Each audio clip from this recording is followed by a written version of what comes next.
10:02 de la mañana, seguimos en directo en Buenos Días Wall Street. Vamos con nuestra entrevista de hoy desde Costa Rica. Conectamos con Daniel Suchard-Zomer, doctorado en Ciencias Empresariales, profesor de programas MBA, analista de transmisiones de finanzas internacionales y también ingeniero químico especialista en petróleo. Daniel, ¿qué tal? ¿Cómo estás? Es un placer que nos acompañes. Bienvenido aquí a Buenos Días Wall Street. ¿Cómo estás? Muy buenos días a ti, Anita, por supuesto a toda la audiencia y muy bien. La verdad que tengo más tranquilidad después de tanta turbulencia que ha sucedido justamente en las últimas 2 semanas que antecedía a esta entrada mía que te estaba escuchando con otros invitados. Claro que sí, Daniel, es correcto, tanta volatilidad que se hemos visto en estos días, pero te doy la bienvenida a Wall Street y también te doy los buenos días. Así es que vamos a tener una serie de preguntas para ti. ¿Estás listo para ello? Vamos a entender un poquito lo que está sucediendo porque definitivamente esto es como la lluvia, le cae a todos, queramos o no, así que vamos al grano, como dicen. Bueno, parece un chaparrón, un chaparrón importante. Bueno, Daniel, la última noticia que tenemos sobre aranceles es que Donald Trump ha excluido teléfonos, ordenadores y chips de esas tarifas, aunque escuchábamos al secretario de Comercio decir que, bueno, que va a ser muy pronto cuando regresen, ¿no?, esos aranceles, que va a ser una excepción por un periodo de tiempo temporal, ¿no? Podríamos decir. Esto es una grandísima noticia para compañías como Apple, como Nvidia, también, lógicamente, para los consumidores. Este paso de Donald Trump, ¿tú lo ves como una manera de recular, de dar un paso atrás en esta guerra comercial con China o simplemente es una estrategia? Les voy a contar un poquito que la historia nos cuenta que en aquel momento la Donald Trump 1.0 había colocado más de 1.450 productos en la guerra comercial con China. Estamos hablando en la primera administración y que definitivamente la historia nos cuenta cómo se fueron flexibilizando algunos de estos productos que a lo largo del tiempo incluso llegaron a estar en 400 productos de los 1.400 y pico que se fueron justamente sacando de esa guerra comercial. Entonces, esto no me sorprende. Claramente, dentro de esta gran turbulencia, definitivamente es un rayito de sol bastante importante porque estamos hablando los dispositivos electrónicos que prácticamente son parte de todos nosotros del día a día.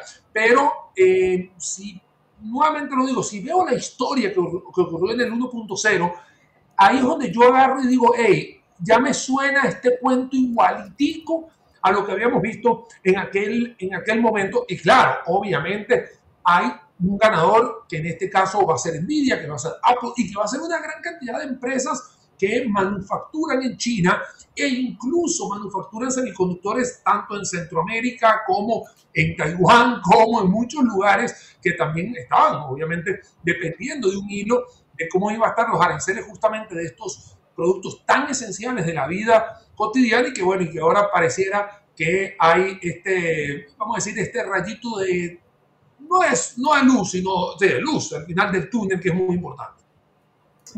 Qué bien, Daniel. Incluso te hago esta pregunta. ¿Crees que el desplomar las bolsas para bajar la rentabilidad en los bonos y así darle una garantía mejor a esa refinanciación de deuda, crees propiamente que es el verdadero objetivo de estos aranceles o hay algo más?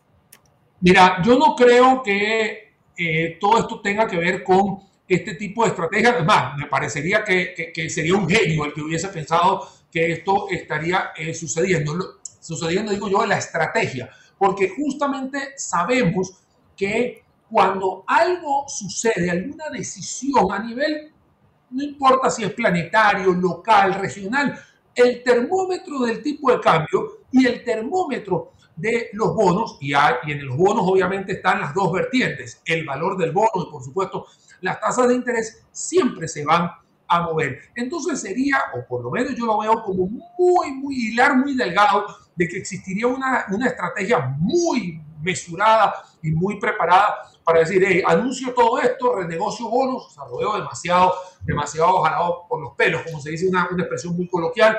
Entonces creo yo que es vamos a decir, una causa-efecto de lo que estaría sucediendo. Claramente, y voy a utilizar la expresión ganadores-perdedores. Bueno, ganadores en río revuelto, ganancia de pescadores, y justamente con los bonos que se están sucediendo, más que todo el bono de 10 años y de 30 años, que han sido los más apetecibles desde el punto de vista de canjes de deuda o el tema de renegociación. Entonces, acá yo lo que estoy viendo es que justamente con esta turbulencia que estamos teniendo, chaparrón, utilizando la palabra de Anita, es que hay gente diciendo, mira, yo acá tengo toda la oportunidad, claro, porque tengo el músculo financiero para poder entrar y renegociar todo esto, pero no veo que sean los mismos inversores hablándole a Donald Trump, obviamente hoy presidente y mandatario de los Estados Unidos, diciéndole, sigue en esto para que yo pueda ganar esto. O sea, lo veo, como digo, muy hilar, muy delgado todo esto. Oye, Daniel, ¿podría la fuerte venta de bonos del Tesoro y la caída del dólar que estamos viendo indicar una pérdida de confianza global en la economía estadounidense y también en el dólar, ¿no?, como moneda de reserva mundial?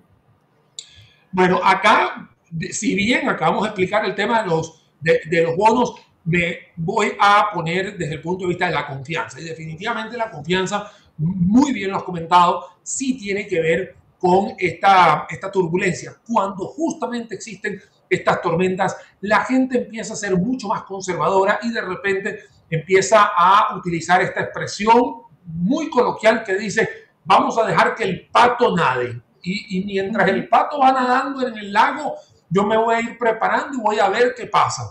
Justamente este tipo de expresiones lo que significan o reflejan es una tensa calma, y esa tensa calma definitivamente se va a traducir en una confianza que se va a tener que perder o va a tener que retroceder, porque aquí lo que estamos hablando son puntos de confianza. Ahora, si bien habíamos hablado, del tema de los bonos, habíamos comentado el tema del tipo de cambio, lo acabas de mencionar, Anita, y sí, definitivamente hoy en la mañana hemos visto cómo el euro sigue dando pasos de retroceso desde el punto de vista de pareciera ser Europa la que podría estar mucho más complicada. No pongo a China porque China definitivamente va a estar en este conflicto un buen rato, pero justamente el que sí se mueve bastante es el euro, que esta mañana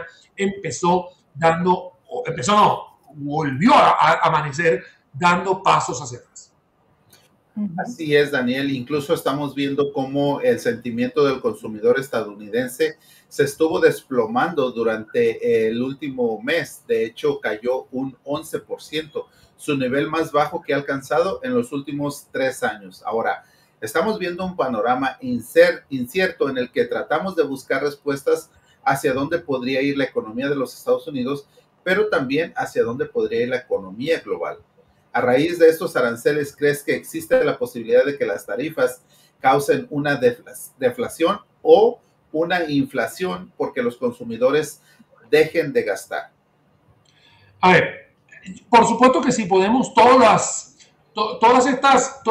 estos ingredientes y lo dejamos ceteris paribus y vamos a decir que lo dejamos ceteris paribus y lo abordamos en un horizonte de 12 meses, definitivamente va a haber inflación, porque estaríamos viendo algunos problemas a nivel internacional. Eso quiere decir que la gente no va a poder exportar lo que quiere exportar, va a tener que aumentar los precios porque los costos de producción ya no van a ser a la misma velocidad, vas a tener que buscar cómo afrontar tus gastos administrativos y bueno, y obviamente todo lo que tenga. Y hay otra gente que dice, no, que creo que va a haber deflación porque va a haber mayor producción, todo va a haber ofertas, pero esto es solo si en el caso de un horizonte de 12 meses. En este preciso instante, todavía no ha habido ningún tipo de afectación directa, puesto que primero no se han implementado como tal, porque recordemos que la mayoría de los países, o por lo menos 75 países que comercializan directamente con los Estados Unidos, han pedido ese tiquete para decir, yo quiero ir a negociar las tarifas. Entonces, quiero negociar las tarifas, entonces Estados Unidos le dijo, bueno, entonces te va a poner un 90 días a un flat rate o una tasa de interés fija del 10%, que es la mínima, casi que a todo el mundo le pusieron la misma marea.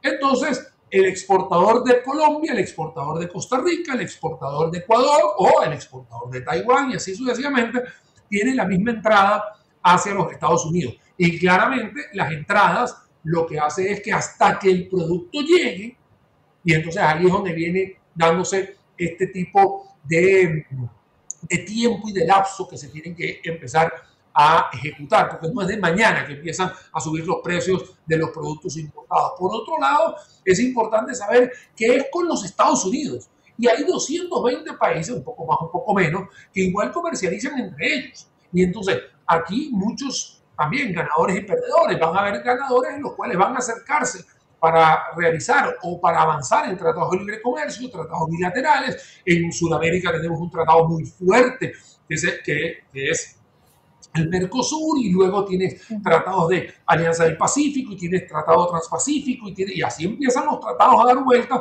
para poder sopesar o, como se dice, ir diversificando el tema comercial. Yo personalmente, si bien es cierto, hay una turbulencia, hay una chaparrón, hay todas estas palabras que vemos, al final termina siendo una estrategia de Donald Trump para que la gente se mueva de la zona de confort.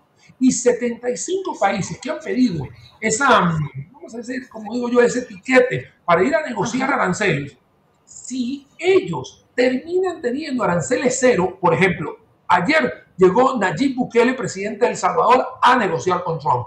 Israel ya lo hizo. En el caso de Argentina ya lo hizo. Yo estoy basado aquí en Costa Rica, y en Costa Rica el ministro de Comercio Exterior dice, aquí nosotros vamos a negociar lo que queda para poder tener una muy buena relación con nuestro principal socio comercial. Entonces, posiblemente esto lo que haya sido es despertar a un montón de gente que estaba en una zona justamente de confort, y que esto empezaría también a traer mayores consecuencias positivas a un mediano plazo. Y acá, por supuesto, no puedo dejar de mencionar a nuestra queridísima y muy admirada Úrsula, que es justamente la que está en la Unión Europea, que ya avisó que ella también quiere ver cómo baja los aranceles o busca un tratamiento benefactor de los aranceles desde Europa hacia Estados Unidos. Entonces, yo más bien lo veo de forma positiva a mediano y largo plazo, porque van a haber muchos países que sí van a poder llegar a negociar con los Estados Unidos. Eso mejorará, por supuesto, al ciudadano norteamericano que consuma productos importados, y por el otro lado también muchos países que dependen de estas exportaciones a Estados Unidos van a seguir teniendo y favoreciendo sus cadenas de valor. En el caso de Centroamérica, vamos a decir el ombligo de Latinoamérica, mucho tiene que ver con Estados Unidos, y prácticamente todos los países dijeron, hey, yo mejor no me pongo a inventar cosas y sigo manteniendo una relación o un cordón umbilical con nuestro socio comercial más importante. Hay países que no lo son, pero justamente cuando sí tienen una dependencia muy grande, definitivamente esto hace de que se mueva el ajedrez geopolítico, que al final es lo que termina siendo Trump hoy en día. Bueno, y tanto que lo está moviendo. Creo que has dado en el clavo con un titular que me gusta, que es que al final está sacando a todos de su zona de confort, ¿no? Y eso es así. Lógicamente, ese tiquete, como tú le dices, o esa llamada, ese teléfono no deja de sonar. Muchos países buscando cómo solucionar, ¿no?, este tema arancelario. Hablemos de los movimientos históricos que hemos visto en estos días, tanto en renta variable, ¿no?, como en renta fija. Por ejemplo, el miércoles, que fue el día de mayor volumen histórico en los mercados bursátiles americanos, leía que más de 30.000 millones de acciones se habían negociado, pero luego también vimos caídas en picado, hoy los mercados en verde. En fin, ¿cuánto más, te pregunto, pueden aguantar los mercados esta situación extremadamente volátil de subidas, de bajadas y sobre todo tan agresivas, tanto a la alza como a la baja? Los mercados siempre van a aguantar, y aunque suene muy minimista o minimizando el tema, siempre los mercados van a estar a la postre de subir o de bajar. Vamos a ver, en el caso del miércoles pasado, que fue cuando se anunciaron los aranceles, estas tarifas, justamente tuve la oportunidad de brindar una información en mis redes sociales mostrando en vivo cómo estaban amaneciendo los mercados. La mayoría de los sectores en verde, otros sectores definitivamente en rojo.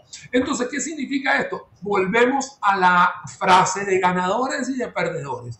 Siempre va a haber en una turbulencia gente que va a estar buscando cómo sacar en ese río revuelto una ganancia. Entonces, lo vimos en el 2001, y estamos hablando del Y2K, y después en el 2001 con el tema de las Torres Gemelas, lo vimos en el 2008 con la crisis inmobiliaria, lo vimos también en el 2014 cuando también hubo una invasión de Rusia a Ucrania, lo vimos en el caso del 2020, que bueno, yo creo que acá está muy latente el tema de la pandemia, y por supuesto lo vimos en 2022 cuando nuevamente Rusia entra en un conflicto bélico con Ucrania. Los mercados se mueven muy fuertes y a veces uno cree que no hay final, que no hay mañana, no, y sencillamente lo que hacen es ser termómetros de esta incertidumbre, de esta confianza, y hay gente que saca petróleo en todo esto. Y justamente ahorita que hablo de petróleo, vean que justamente el barril del oro negro, él se cotiza hoy en $61, que es el número que tengo hace unos minutos, y que este número lo que le va a dar es tranquilidad, por lo menos en los próximos 6 meses, a la gente, porque vas a tener un consumo energético de menor valor. Entonces esto, uno diría, pero bueno, con todo esto que está sucediendo, voy a pagar menos en la gasolina, diésel o combustible, o gasoil, o gasóleo.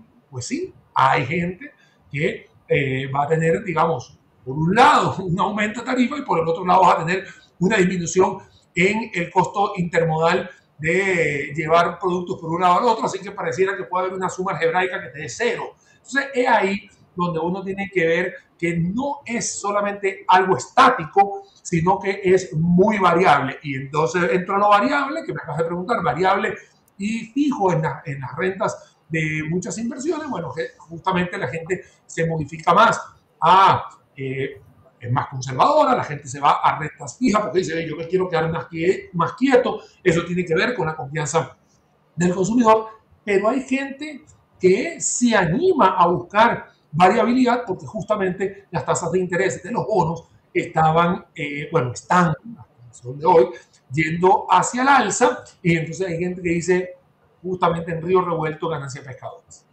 Así es, bueno, siempre hay que sacar algo, ¿no? De todo este movimiento, de esta volatilidad, siempre, como decíamos, hay ganancia. El mercado nunca pierde. Daniel, te voy a pedir un favor, que sigas con nosotros. Vamos a hacer una pequeña pausa y enseguida regresamos aquí en Buenos Días Wall Street con más información y continuamos hablando con Daniel Suchard de todo lo que tiene que ver con el mercado y de esta situación, con esta guerra arancelaria. Volvemos en unos minutos. Hasta ahora, no se vayan.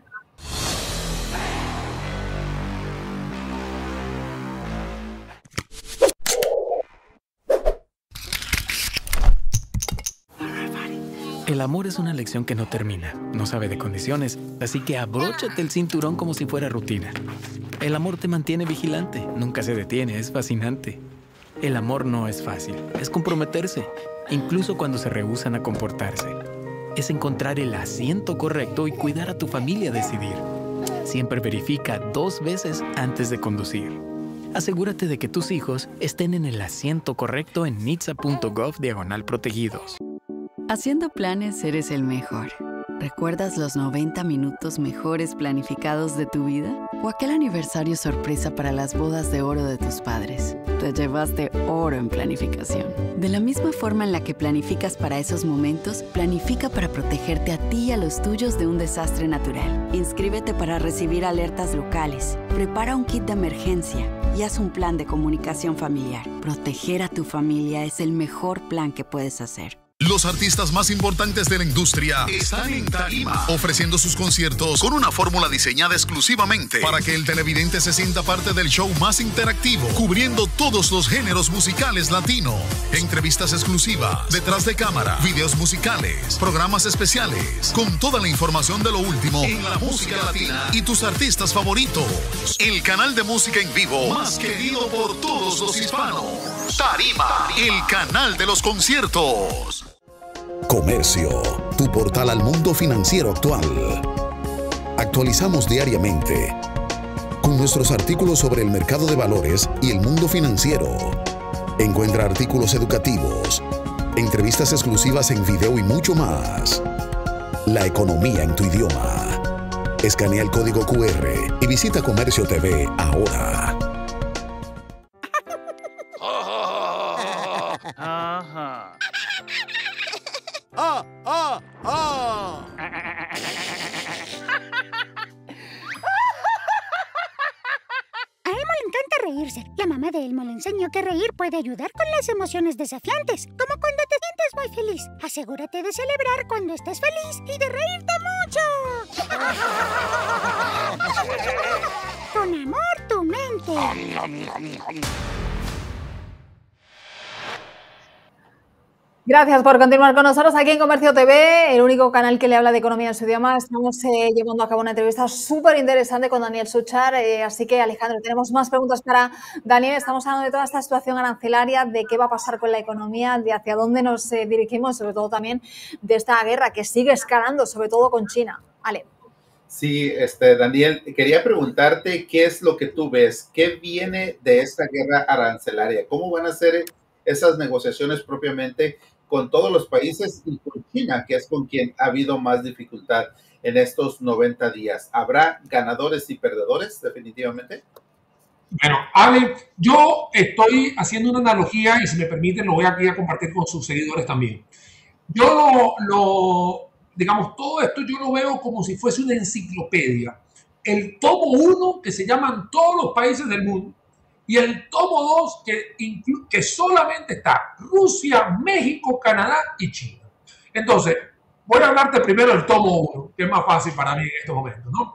Y definitivamente la mayoría de los países, más que todos chiquitos, van a tener que ir a buscar un entendimiento con los Estados Unidos, y en el caso europeo, para mí, yo sí veo un final feliz para que los aranceles entre Estados Unidos y Europa prácticamente lleguen a un full cero, por decirlo de una manera. Y sí lo veo, y más que todo porque Europa sí necesita de los Estados Unidos. Recordemos que hay muchas cosas, más que todo en la parte automovilística, la parte electrónica, la parte de investigación. Todo eso sí tiene que ver con ese gran cliente que es los Estados Unidos. Entonces yo sí veo que puede haber algún tipo de acercamiento acelerado. Recordemos que hay un conflicto ruso-ucraniano, recordemos que existe todavía esa necesidad de ir cubriendo a países que están cerca del conflicto. Recordemos que Estados Unidos se salió de la OTAN, que no iba a seguir aportando dinero. Entonces, hay más componentes para poder decirle a Europa, hey, vamos a negociar más rápido con Estados Unidos.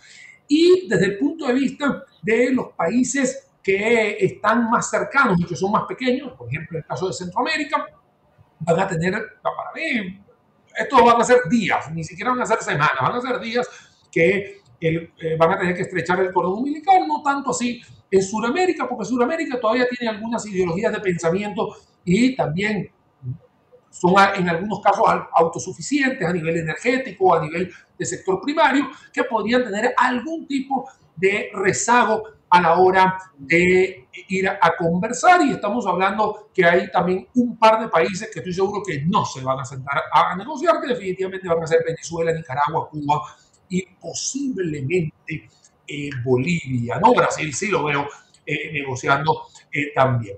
Me voy para el tomo 2, Ale, porque yo creo que aquí el tomo 2 es el que todo el mundo también quiere ver de qué se trata ese libro. Y en el caso de China, esto va a ser como una mesa de póker. Son dos gigantes que tienen un montón de fichas y entonces entra la palabra bluff, ¿no? Y ese bluff, que es una analogía, ¿no? Por favor, no se me malinterprete. Al final es yo te pongo, tú me pones, yo te pongo, a ver quién cede más en esta pelea. No hay más nadie en la mesa de póker. Si nos damos cuenta, en algún momento pudo haber un conato de alguien que quiso hacer un arancel recíproco o entrar en el juego. Y nadie ha querido seguir con ese juego, solamente China. Y me parece que si en la administración 1.0 sí hubo una flexibilización, como ya se hizo ahorita con microprocesadores, dispositivos electrónicos, smartphones, etcétera, sí me parece que va a llegar un punto en el cual van a tener que ir flexibilizando dosificadamente. En el mismo tomo 2, me parece que México y Canadá van a tener que negociar también aquí rápidamente.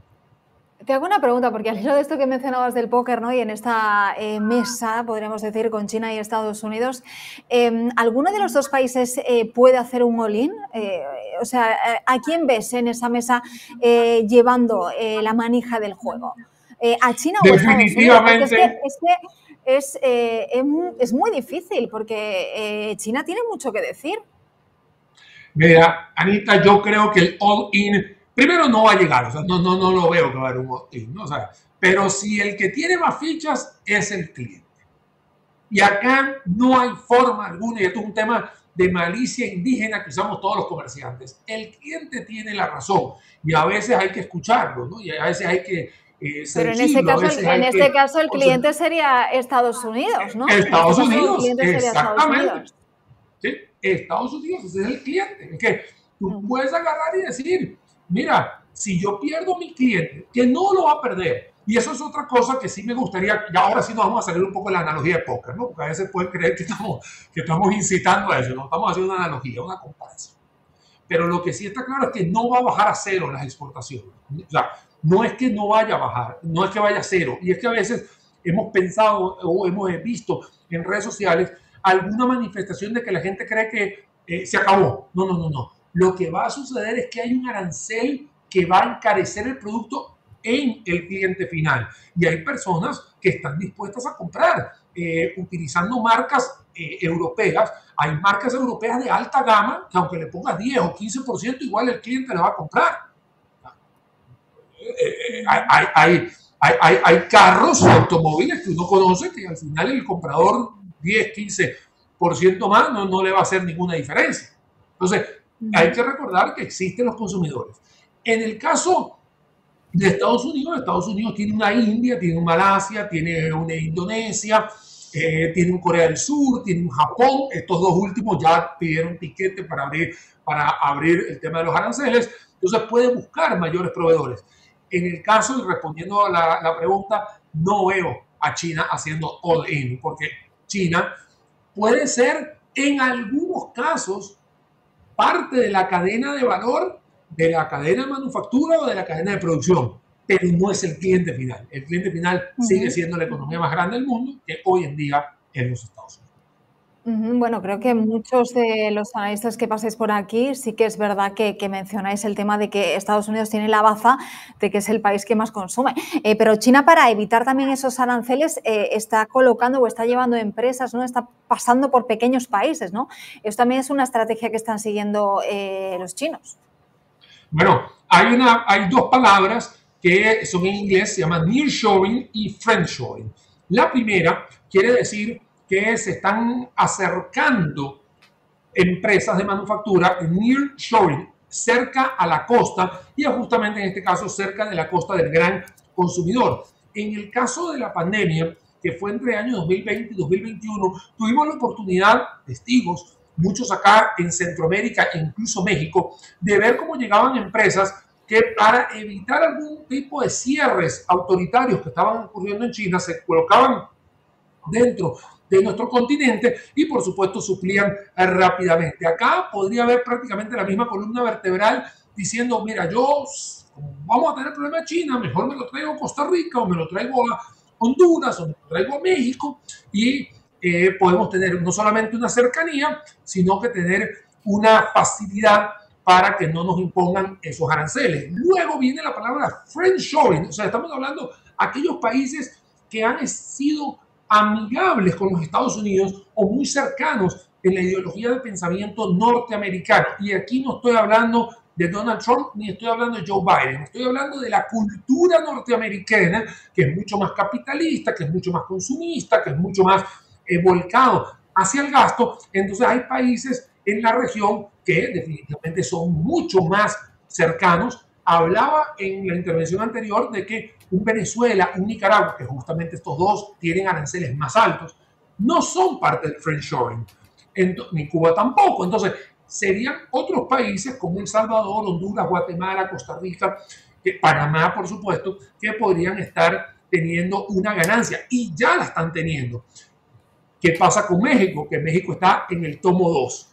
Está en otro capítulo, tiene otro problema, tiene otra situación, 25% de aranceles, pero con condimentos geopolíticos, no con un condimento de guerra comercial. Entonces, puede ser que se froten las manos otros países, más que todo aquí en la región de Centroamérica, que puedan decir, hey, aquí estamos nosotros, vénganse, y la inversión extranjera directa sí ha dado mucho de qué hablar justamente en esta región. Y si te han dado cuenta, Alejandro y Anita, ¿por qué yo hablo tanto de Centroamérica? Porque un Colombia, que sería el otro país más, digamos, más cercano a los Estados Unidos, ya son países mucho más complejos, son países de 50 millones de habitantes, más de 1.300.000 kilómetros cuadrados, ya son logísticas mucho más grandes y son mucho más difíciles, más complejas. Costa Rica, Panamá, Honduras, prácticamente en 1 hora o hora y media ya llegaste al puerto de exportación. Es muy sencillo y justamente son beneficiados estos países pequeños a la hora de esta geopolítica que estamos viendo, que está bastante movida. Qué bien, qué bien. Interesante todo esto, Daniel, todo lo que nos estás diciendo y ver este punto de vista propio que tú tienes. Te agradecemos mucho todo lo que tienes acá, pero no sé si Anita tienes alguna otra pregunta para él.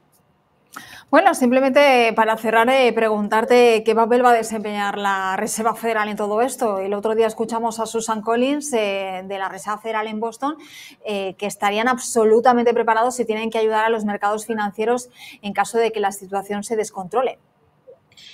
Verá, la Reserva Federal de los Estados Unidos, recordemos que es como una especie del banco central que tiene justamente la nación norteamericana, y definitivamente la que tiene que tener ese termómetro desde el punto de vista de política monetaria, a ver qué va a suceder. Con esta manifestación de que ella está preparada, eso es